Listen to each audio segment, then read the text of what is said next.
What's up mga kasosyo? Nasa Pangasinan ako ngayon sa Urdaneta at kasama ko si kasosyong Israel at si kasosyong Rona na tiga dito din yan. Lagi ko na itong nakakasama si kasosyong Israel at malupit ang business niya. Nasa mundo siya ng commodities eh. Pag-usapan natin mamaya yan. Kasosyo Israel, bati ka naman sa mga kasosyo. At pakilala mo si kasosyong Rona. Hello mga kasosyo, Israel Riquelman po from kasosyo galing Pangasinan. So nabanggit na rin na commodity business yung business ko. Nasa mundo ako ng gulay at kasama ko ngayon si kasosyong Rona. Ano ba kayo? Mag-partner din sa business o sa buhay lang?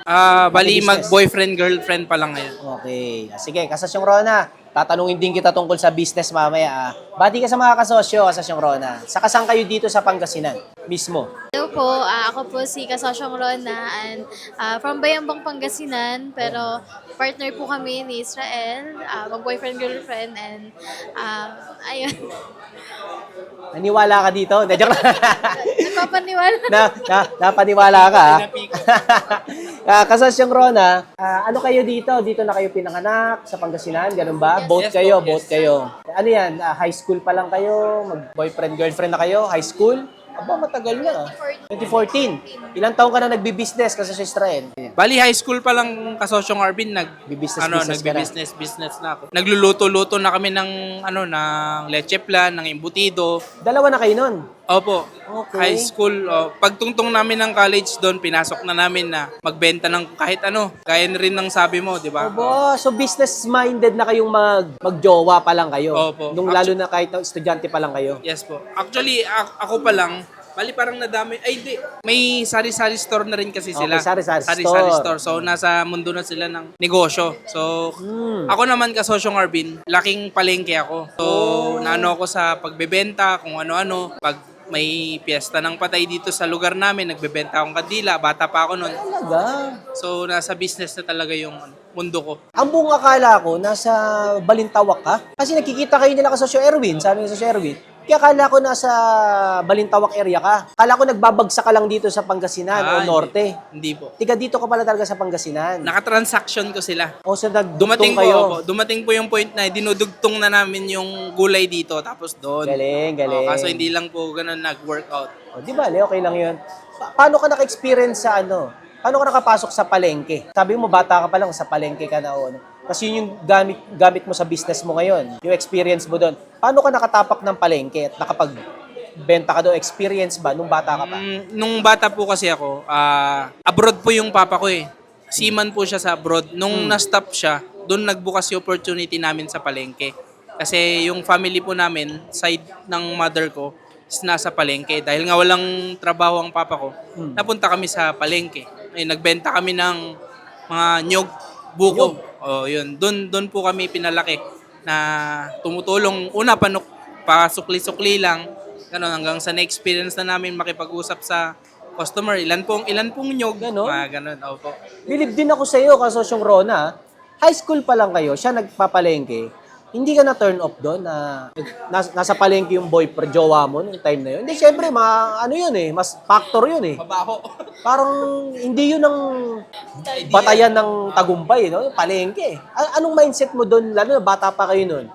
Sa akin naman po, hindi ko nakitang problema yon bilang boyfriend ko. Kasi naman po, ako din naman, exposed ako sa ganun eh.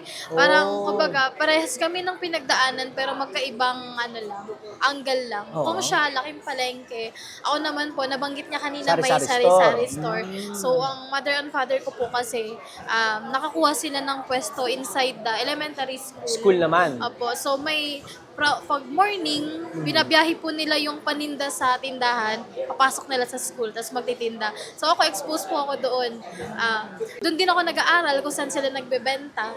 So pag break time ko, imbis na nasa cafeteria ako or canteen, doon ako sa pwesto, doon ako kumakain, doon nagbebenta rin ako, tumutulong. Kaya din. naiintindihan mo siya Opo. kahit nasa palengke. Yes po. Oo, kasi sa totoong buhay, parang, jowa mo, tatrabaho sa palengke.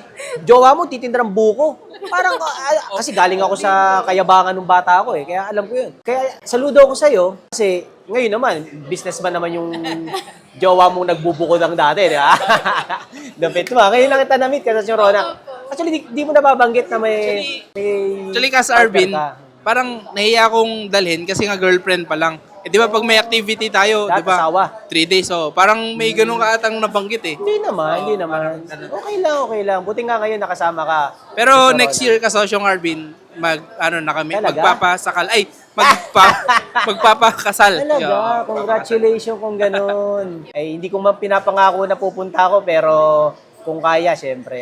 Siyempre, magkakaibigan na tayo eh. Si Kasosyo Israel, solid kasosyo to. Ilang beses nang sumuporta yan. Sa ilang beses nang humarap sa akin yan. More than 3 na yata. Baka ika-4 na to. Basta kasosyong laging humarap sa akin, naging magkakaibigan tayo. Kahit di natin pilitin, naging magkakaibigan tayo. Kasosyong Israel, with regard sa business mo na gulay, anong atake mo dyan? Bakit dyan ka pumunteriya? Anong problem ang sinosolve mo sa business mo? Saka, paano umandar yan? Anong market mo?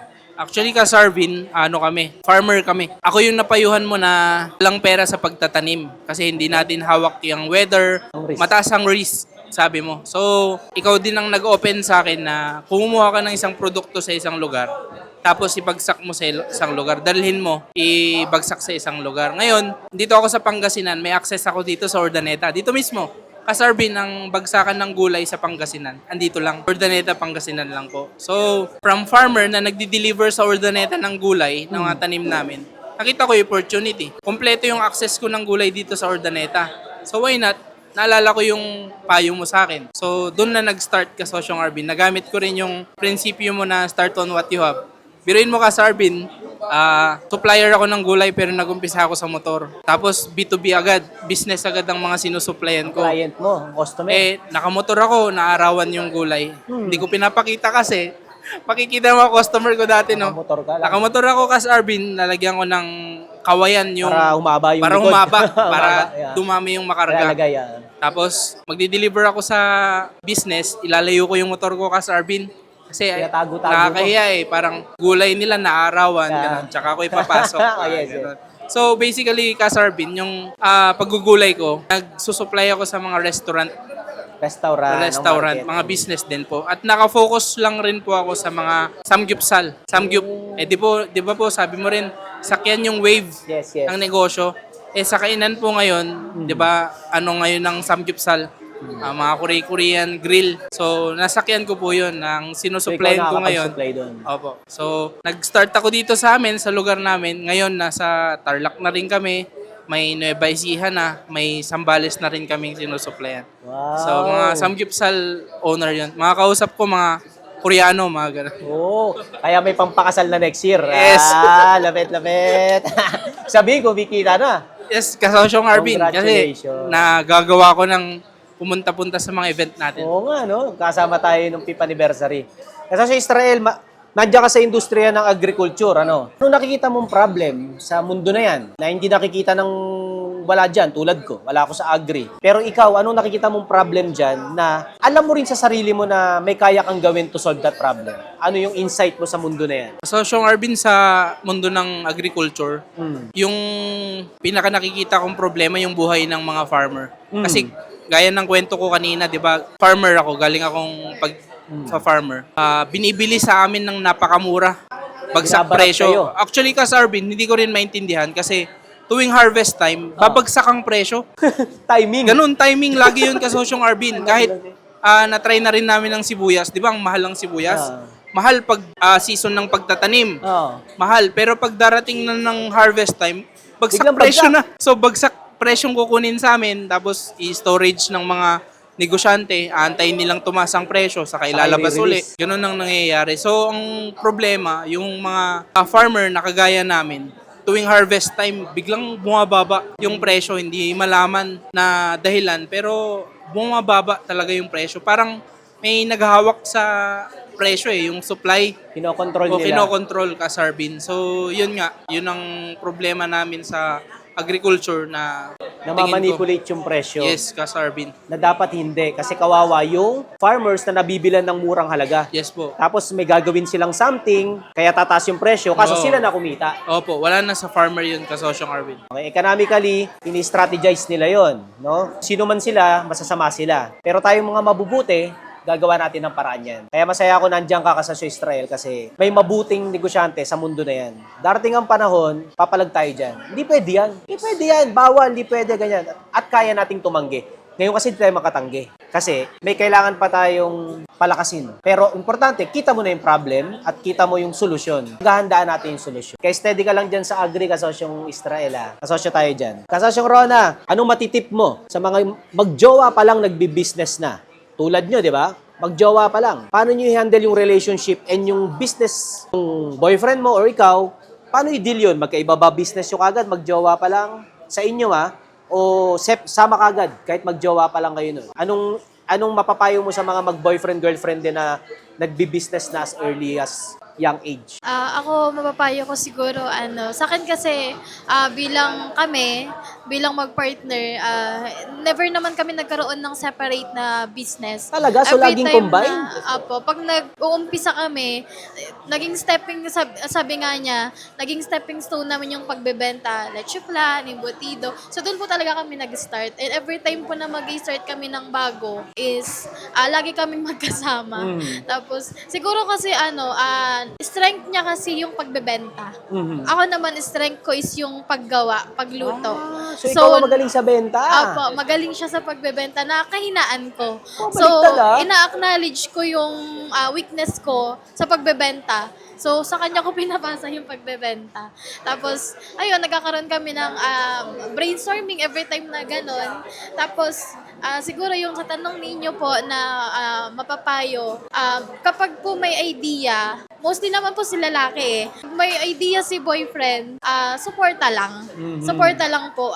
Pinakakailangan nila yung moral support po natin. Hindi Support. hindi po dapat talaga mawala yung suporta natin bilang babae sa relasyon. Kasi yun yung kalakasan natin eh. Yun yung nakikita ko na naitulong ko sa kanya all out ng ng pagbi-business po niya. Yung lagi lang nasa tabi niya, tapos pag kailangan niya ng kausap, kailangan niya na mapagbubuntunan, which is Ikaw yun. nabubulyawan. Kalma ka lang. Huwag mong sabayan. Huwag mong sabayan pag nabubulyawan kasi intindihin na lang na stress sila. Hindi natin hawak and hindi natin control kung paano sila mag-isip. So, intindi, understanding, tapos support, ayun lang po. Nice. Magandang payo yun. Usapang pera naman, mag-boyfriend kayo pa lang, mag-boyfriend, hindi mag-asawa, pero isa negosyo. Sinong may management sa pera? Sa inyong dalawa lang Sino may hawak ng pera, sino may control sa pera sa sitwasyon nyo na mag-boyfriend mula nun, pero join ng negosyo? Ako sasagot. Paano nyo i-handle yung pera? Yes. Money So, matters. Money matters, kasosyong Arvin. Hanggang ngayon na hindi pa kami kasal, parang yung ikot nasa akin pa rin. Yung ikot ng pera, labas-pasok. Opo, nasa Ikaw. akin. So, every time na may kailangan siya, pero pinaliwanag ko na rin sa kanya na yung pera na umiikot sa akin, sa atin na. Okay. So, every time na may kailangan kaming dalawa, ihugutin ko sa akin, gano'n. Which is pera naman namin. So, yung pag may mga nabibili kami Arvin na, for example, motor, gano'n, sa amin na yung dalawa. So, sa inyo na yun? sa amin, parang gano'n yung Hindi setup. sa'yo? Hindi. Sa inyo na? Yes, Arvin. Gano'n yung setup ko. Hindi inisip na, paano pag giwalay kayo? So, Actually, wala nang ganong idea? Wala nang ganong idea, Walang Arvin. idea na, walay sa'yo kasi baka maghiwalay pa tayo. Wala nang ganong idea. Yun, hindi na po namin inaalaw na... Wala nang option na... Hindi na option na maghiwalay. Nice. Kasi actually, Arvin, sa dadaanin mo naman sa relasyon ng boyfriend-girlfriend, maraming di ba? Maraming dahilan para maghiwalay, di ba? Yes. Maraming Yes. posibilidad na mangyayari. Pero pag nag-lock-in ka na kasi na Nag-decide ka na. nag-decide ka na siya na. So, makokontrol pag yung naalanganin ka na. Kaso nag-decide na ako Tsaka Arvin, dagdag ko na napalibutan kami ng mga Christian community. Yes. Nasa ko rin kami. Same faith. Mahalaga. Mahalaga siya. Nice naman. Sa mga mag-boyfriend, girlfriend pa lang dyan, personal ko kasing advice doon mag-separate kayo ng negosyo. Diba? Alam niyo yan, yun ang payo ko. Kasi, reality, baka maghiwalay pa kayo Yung mag-asawa ka, naghiwalay pa Pero ang example ni Kasasyong Israel and Kasasyong Rona, nag-decide na kayo, yun na yun. Wala nang option na maghiwalay. Ehemplo. Thank you sa inspirasyon na yun, Kasasyong Rona. Kasasyong Israel, any last message sa mga kasosyo para sa mga nagne-negosyo na nasa agri and farming? Anong matitip mo about that? So, mga kasosyo na nasa agri at farming. Isa lang yung ginawa, actually sa lahat ng turo ni Kasosyong Arvin, isa yung pinaka nag-workout na tinuro niya, which is yung humanap ka ng problema dyan sa mundo mo. Kapag nasolusyonan mo, pera yun, Kasosyong Arvin. Ang equivalent ng problema, pera.